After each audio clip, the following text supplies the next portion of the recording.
Olá meninos, tudo bom? Vamos continuar nossa aula sobre História do Brasil, tá bom? Lembre-se que nosso último encontro eu trabalhei com vocês a República da Espada, que teve esse nome porque nos dois primeiros momentos, os dois primeiros presidentes da história brasileira republicana foram militares, eram marechais, Foi o Marechal Floriano Peixoto e antes dele o Marechal Deodoro da Fonseca, tá bom? Aí depois do governo do Floriano Peixoto, o Brasil passa a ser governado por presidentes civis, presidente ligado aos cafeicultores, que eram os homens mais ricos do Brasil. Por isso que nós vamos ter agora o período conhecido como a República Oligárquica, tá certo? Que vai ser de 1894, a partir do governo de Prudente de Moraes, até 1930, quando Getúlio Vargas chega ao poder, tá certo? Então é o seguinte, o que vocês têm que entender no primeiro momento? Oligarquia significa governo de poucos. Então o que significa? Que a estrutura do governo, que as políticas públicas, que as medidas que o governo toma só são direcionadas para uma minoria rica, que nesse caso eram os cafeicultores. Não podem esquecer que o Brasil era o maior produtor mundial de café. O Brasil era o maior exportador de café do mundo, tá? O nosso principal comprador era até os Estados Unidos. E os estados mais ricos do Brasil eram São Paulo e Minas. Por quê? Porque São Paulo era o primeiro produtor de café e Minas o segundo. Então toda a estrutura de governo nessa época era voltada para os interesses desta elite, tá? Então o povo ficava meio que de lado das políticas, por exemplo, de geração de emprego, de escolas, saúde, moradia. Isso praticamente não existia nessa época, já que o nosso governo era um governo oligárquico, voltado para poucos, ok? E na política, meninos, nós tínhamos uma estrutura que até, na verdade, está sendo resumida aí nessa charte que vocês estão vendo. É a conhecida política do café com leite. E o que era isso na prática? Vocês sabem que nós temos eleições presidenciais a cada 4 anos, Então, nessa época, como é que vai funcionar? Ora um presidente de São Paulo, ora um presidente de Minas Gerais vai governar o Brasil. Então, na prática, funcionava o seguinte: São Paulo tinha um presidente no poder. Depois de 4 anos, esse presidente paulista vai apoiar um político mineiro, que ganhava as eleições e ficava mais 4 anos no poder. E aí esse presidente mineiro, quando terminava o governo dele, ele vai apoiar agora um candidato paulista. E assim São Paulo e Minas vão se alternar na presidência. O que tu pode me perguntar? Professor, que garantia a eles vencer as eleições? Por que tinha certeza que iriam vencer as eleições? Porque eram os estados mais ricos do Brasil, eram os 2 maiores produtores de café. Minas era o segundo maior produtor de café e o primeiro de leite. Por isso que eu conheci como política do café com leite. Café representando São Paulo e o leite representando Minas Gerais. Mas Minas era rica por causa do café, entendeu? Então a política do café com leite, na verdade, era uma alternância das 2 oligarquias mais poderosas do Brasil. Ora paulista, ora mineiros, na presidência da República Brasileira. Eles se alternavam. E vocês vão perceber já já que nessa época as eleições elas eram muito fraudulentas. O voto não era secreto como é hoje.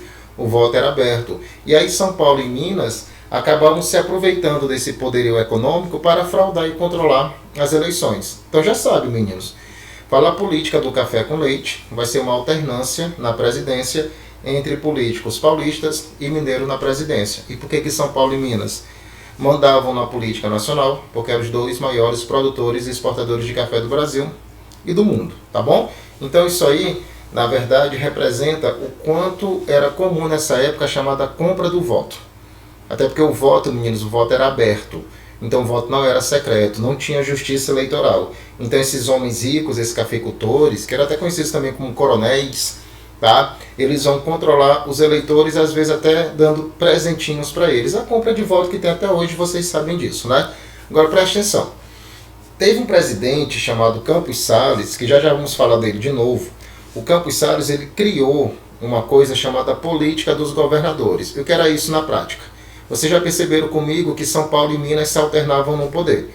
4 anos um presidente paulista, 4 anos um presidente mineiro. O que tu pode pensar? Professor, e os outros estados, como Rio Grande do Sul, Bahia, Rio de Janeiro, Pernambuco, esses estados também não queriam chegar à presidência, eles não poderiam se revoltar? Sim, lógico, eles também queriam chegar lá. E São Paulo e Minas acabavam controlando a política nacional. Aí o presidente Campos Salles, ele criou a chamada política dos governadores. E o que era na prática isso, meninos? Era muito simples. Os governadores apoiavam o presidente, aceitavam essa alternância de paulistas e mineiros no poder, e em troca, o presidente mandava verbas para os estados. E assim os governadores, através dessas verbas, eles poderiam, obviamente, controlar seus eleitores, eles poderiam manipular as eleições e até, convenhamos também, roubar parte dessa verba, que é o que nós chamamos de corrupção política. Ok? Então o que era a política dos governadores? Era um acordo entre o presidente e os governadores. Era uma troca. Verbas em troca de apoio político. Ok? E esse negocinho que vocês estão vendo aí chamado coronelismo é porque os homens ricos, fazendeiros, proprietários de terra, que controlavam uma determinada região, eles eram conhecidos como coronéis. Não sei se vocês já assistiram um filme chamado Alto da Compadecida, né? Aparece lá a figura de um coronel, que é um homem rico, que todo mundo tem medo, que todo mundo obedece, que dependem dele, porque ele é um homem rico. E esse coronel, ele usava de sua influência, de seu poder, para controlar o eleitor. Essa charge que vocês estão vendo aí é uma charge que representa o chamado voto do cabresto. Cabresto é aquele, né, aquele fio, aquele pedaço de corda que você coloca no cavalo, né, ou no burro, e você fica guiando ele, dando direção. É como se o coronel colocasse esse cabresto no eleitor e guiasse ele até a urna para votar no candidato que o coronel quisesse. E o coronel poderia oferecer um emprego para ele, poderia oferecer uma casa, poderia oferecer um pedaço de carne, ou então até ameaçar eles de matarem, desculpa, porque obviamente, como o voto não era secreto, o voto era aberto, todo coronel tinha total controle de quem realmente as pessoas, sobre o domínio dele, estavam ou não estavam votando. Não é por isso que chamava até a expressão, o coronel tinha o seu curral eleitoral. Né? Vocês sabem que curral se fala de porco, né? Mas o curral eleitoral é o seguinte, é quantas pessoas dependiam do coronel e quantos votos ele conseguia para um político A, B ou C. E logicamente esse político, para trazer o coronel para o lado dele, mandava construir uma ponte, uma estrada, né, uma barragem na fazenda do coronel. Ou seja, vocês estão percebendo que o governo não funcionava para o povo, funcionava para as elites, onde uma acabava apoiando a outra para se manter no poder. Por isso que era chamada República das Oligarquias, que o governo era só voltado para essa elite, ok? E aí, meninos, um detalhe, ainda tinha um problema, né? As eleições eram marcadas por fraudes, eles manipulavam resultados, essa charge aí representa que até pessoas mortas votavam, tipo assim, eu chegava, votava com o meu documento de identificação, minha identidade, eu chegava lá e votava, aí depois eu ia numa outra urna, com o documento de uma outra pessoa que já havia até morrido, ia lá e votava também. Porque como não tinha justiça eleitoral, como não tinha fiscalização, de fato as eleições eram fraudulentas, os resultados eram os mais absurdos possíveis. Não é diferente de hoje. Hoje com a urna eletrônica, né? Vocês sabem que temos uma justiça eleitoral, temos fiscalização.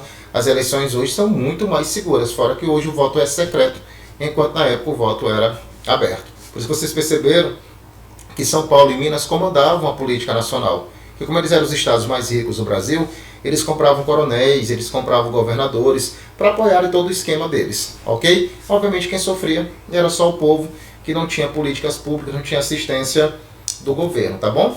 E aí só para encerrar a parte econômica. O Brasil era o maior exportador de café. O Brasil exportava esse café principalmente para os Estados Unidos. Só que nessa economia tinha um problema, meninos, né? Você depender de um só produto, tudo que o Brasil vendia, praticamente 70% que o Brasil vendia, era café. Então a economia brasileira dependia muito do café. E chegava um momento, em determinado momento, por exemplo, que o preço do café caía. Às vezes o Brasil produzia muito, tinha uma superprodução de café, que fala, oh, que coisa boa, superprodução de café, então significa o quê? Que o Brasil vai lucrar muito. Então, mas quando se produz muito, a tendência é que o preço do café caia. Entenderam? Então vai ter um momento assim que a nossa economia vai fragilizar de tal maneira que a gente não conseguia mais nem pagar nossas dívidas. Desde a monarquia, o Brasil tinha pesadas dívidas com a Inglaterra, principalmente. E aí essa imagem bem é do mesmo presidente que criou a política dos governadores, que é o Campos Salles. Aí esse rapazinho, ele foi responsável por negociar, principalmente com a Inglaterra, a dívida brasileira. Ele renegociou a dívida brasileira. Ou seja, ele conseguiu suspender os juros, ele conseguiu renegociar essa dívida, ele fez um novo empréstimo, ele conseguiu ampliar o tempo para pagar, que foi chamado Fundo Loan. Isso aí foi uma renegociação que o Campos Salles fez da nossa dívida externa, principalmente com a Inglaterra, tá certo? E outro problema que eu falei para vocês, os nossos cafeicultores, em determinado momento, a partir principalmente de 1905, 1906, eles começaram a produzir café demais. A produção de café aumentou tanto que os preços começaram a cair. Isso era ruim para os cafeicultores, porque eles não estavam conseguindo mais ter tanto lucro. Aí o governo brasileiro, fez uma reunião oficial com os cafeicultores que ficou conhecido como Convênio de Taubaté. Olha o absurdo que foi decidido. O governo brasileiro pegou dinheiro público, comprou o café dos cafeicultores, pagando um preço acima do mercado, porque os cafeicultores não produziram muito, parte eles venderam para os Estados Unidos, mas tinha uma parte que não conseguiam mais vender, estava estocado. Aí o governo brasileiro comprou o café estocado deles e mandou queimar, sendo até usado como combustível de locomotiva. Por que o governo brasileiro comprou o café? Para queimar, para destruir, para forçar o preço a subir novamente. Mas qual é o absurdo dessa medida? É que era dinheiro, meninos, público, que poderia ser usado para construir uma escola, para construir um hospital, para construir moradias, para gerar emprego, para dar segurança para o povo. Mas como era um governo da oligarquia, voltado para o interesse de uma minoria rica, eles pegaram o dinheiro público para comprar café dos cafeicultores, que só tiveram lucro eles, e acabaram queimando esse café excedente para forçar o preço a subir. Foi isso que foi decidido no chamado Convênio de Taubaté de 1906, tá bom? Então nossa aula para por aqui. Vocês viram que eu falei para vocês da política do café com leite, da política dos governadores, do coronelismo, tá? Do Food Loa e do Convênio de Taubaté. São os pontos importantes dessa aula, tudo bem? E aqui nós encerramos. Até a próxima, tá bom? Até logo. Um abraço.